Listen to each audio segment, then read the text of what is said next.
તપાસમાં શું સામે આવ્યું છે એનું? આમાં અલગ અલગ જો પુરાવા છે આ અલગ અલગ પુરાવા અમે ભેગા કરવાનો પ્રયાસ કરીએ છીએ અને આ લોકોની ટ્રેવલ હિસ્ટ્રી નીકળી છે.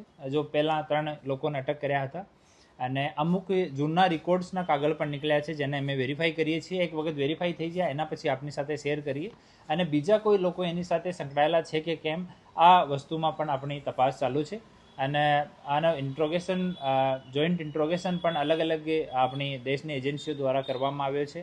તો આવું પણ ચાલુ છે ને અલગ અલગ જો વસ્તુઓ છે આમાં અમે લોકો કલેક્ટ કરી છે, એના ઉપર કામગીરી ચાલુ છે. એકવાર આ કામગીરી કન્ક્લુઝન પર પહોંચે તો આપને ઓફિશિયલી અમે લોકો જાણ કરીએ. બેંક ટ્રાન્ઝેક્શન છે એમાં કઈ સામે આવ્યું? હા, આમાં બેંક જો હોલ્ડર્સ છે એના નામ અમારી પાસે આવી ગયા. આ લોકોની અમે ભૂમિકાની તપાસ કરી રહ્યા છીએ કે ખાલી મ્યુલ અકાઉન્ટ પ્રોવાઈડર જ છે કે આનો કોઈ એક્ટિવ રોલ પણ છે. આ ચકાસણી કરી રહ્યા છીએ. એકવાર આ થઈ જાય એના પછી આપણે એના વિષયમાં જાણ કરીએ. આનો કોઈ ગુનાહિત ઇતિહાસ છે? આનો કોઈ ચારોચારનો કોઈ ગુનાહિત ઇતિહાસ નથી અને આપણા દેશમાં કોઈ ગુનાહિત ઇતિહાસ નથી ઓર બાકી અમે લોકો ચકાસણી કરી રહ્યા છીએ. સર, એક નાઇજીરિયનની આટલી તાકાત કે તે ઇન્ડિયામાં આવીને આવું કામ કરી શકે, કોઈ સપોર્ટર તો હશે જ ઇન્ડિયામાંથી અથવા તો એને માહિતગાર કરતો હશે, માનું છો આપ? કદાચ આમાં એ ચેનલ વાઇઝ કામ કરતા હોય છે. જે પહેલાં 3 લોકો પકડાયા આમાં આનો ઉપરનો લેયરમાં આ માજી કામ કરતો હતો. માજીનું કામ હતો કે જો કિટ આપણે કહેવાય કે અકાઉન્ટની બુકલેટ અને એટીએમ કાર્ડ એ પ્રોવાઈડ કરાવવાનો અને એટીએમથી પૈસા વિડ્રો કરવાના, સ્ક્રિપ્ટ રેડી કરવાની. તો એના ઉપર ઇન્ડિયન લોકો છે જેના અમુકના નામ અમારી પાસે હાલ ખુલ્યા છે, પરંતુ હાલની ઇન્વેસ્ટિગેશન ઇનિશિયલ ઇન્વેસ્ટિગેશન માજી સાથે થઈ છે. એમાં અમુક નામ આપ્યા છે. આ નામને અમે ફોન નંબર સાથે વેરીફાઈ કરી રહ્યા છીએ. એકવાર કન્ફર્મ થઈ જાય એના પછી આપની સાથે શેર કરવામાં આવશે.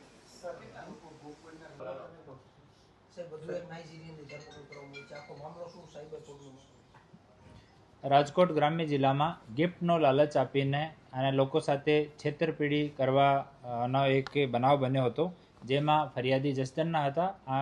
આ સંબંધમાં સાયબર પોલીસ સ્ટેશનમાં 3 ઓગસ્ટના રોજ 2026ના રોજ બીએનએસની કલમ અને આઈટી એક્ટની કલમ મુજબ એક ગુનો દાખલ કરવામાં આવ્યો, જેની તપાસ સાયબર પોલીસ સ્ટેશનના પીઆઈ રવિ ગૌતમ સાહેબ કરે છે. એની સાથે સાથે પીએસઆઈ અનિરુદ્ધ કામલિયા એ બંને ઇન્વેસ્ટિગેશનમાં હતા. આ કેસમાં ફેક જો વિદેશી મહિલાના નામ ઉપર ફેક ફેસબુક આઈડી બનાવીને એની સાથે મિત્રતા કરીને પછી આને લાલચ આપીને કે અમારો દુનિયામાં કોઈ નથી, હું તમને આ વસ્તુ આપવા માગું છું, આ વસ્તુ આપવા માગું છું, આ કરીને પછી કે દિલ્હી કસ્ટમથી અમે બોલીએ છીએ તમારા ગિફ્ટ જર્મનીથી આવી ગયા અને તમારે ગિફ્ટ લેવા હોય તો એટલા પૈસા આપો. આમ કરીને 6 લાખથી વધારે રૂપિયાનો આપણા અરજદાર સાથે છેતરપિંડી કરી નાખી. આ ફેક્ટ્સ ઉપર રાજકોટ રેન્જ ડીઆઈજી સાહેબ નિલિપ સાહેબના માર્ગદર્શનમાં અમારી ટીમ આગળ ઇન્વેસ્ટિગેશન કરતી હતી. એમાં 3 આરોપીઓ પહેલાં અટક કરવામાં આવેલા છે. આમાં એન્જલ છે, આ ઘાનાની રહેવાસી છે, ડેનિસ તંજાનિયાનો રહેવાસી છે અને જોસેફ વેલેન્ટાઇન ઓ સાઉથ સુડાનનો રહેવાસી છે. 3 આરોપીઓનો ધરપકડ થઈ હતી. એની ટ્રેવલ હિસ્ટ્રીની, એના પાસપોર્ટ્સની, બીજા દેશની કોઈ નાગરિકતા ધરાવે છે કે કેમ, આમ તમામ વસ્તુઓની તપાસ હાલ ચાલુ છે. આ ક્રમમાં જો એટીએમથી પૈસા ઉપાડતો હતો એના સ્ક્રિપ્ટ તૈયાર કરતો હતો. આ લોકોનો એમ એવો છે કે એ કોઈ માણસનો કેરેક્ટર ડિસાઇડ કરે. આ કેરેક્ટર ડિસાઇડ કરીને કે આ માણસ સવારથી સાંજ સુધી શું કરી શકે, આ હિસાબથી જો ભોગ બનનાર હોય એની સાથે વાત કરતા હોય કે હું જેમ કે એક માણસ ના ફોટો લઈ લીધા, એના સવારમાં કોઈ એરપોર્ટ ઉપર ગયો તો એના વિડીયો ડાઉનલોડ કરી લીધા, પછી ફરિયાદી સાથે એમ જ વાત કરે કે હું એરપોર્ટ આવ્યો છું અને ઇન્ટેન્શનલી ફરિયાદીને વિશ્વાસમાં લેવા માટે એ લોકો વિડીયો મોકલતા હોય છે. તો આ કામ કરવાવાળો એક ફર્ડિનાન્ડ ઉર્ફે માજી આ નાઇજીરિયાનો રહેવાસી છે અને 2014થી આ ભારતમાં રહે છે. હાલ દિલ્હીમાં મેરોલીમાં ત્યાં નિવાસ કરે છે અને મૂળ કામ આ ફ્રોડનો છે. આ મેડિકલ વિઝા ઉપર 2014માં અહીંયા આવ્યો હતો અને ત્યારથી અહીંયા છે. હાર્ટનું કંઈ મેડિકલ સર્ટિફિકેટ લઈને એના ઉપર આ મેડિકલ વિઝો લીધો હતો. મેડિકલ વિઝો પણ એક્સપાયર થઈ ગયો. એનો પાસપોર્ટ રિકવર થયો છે.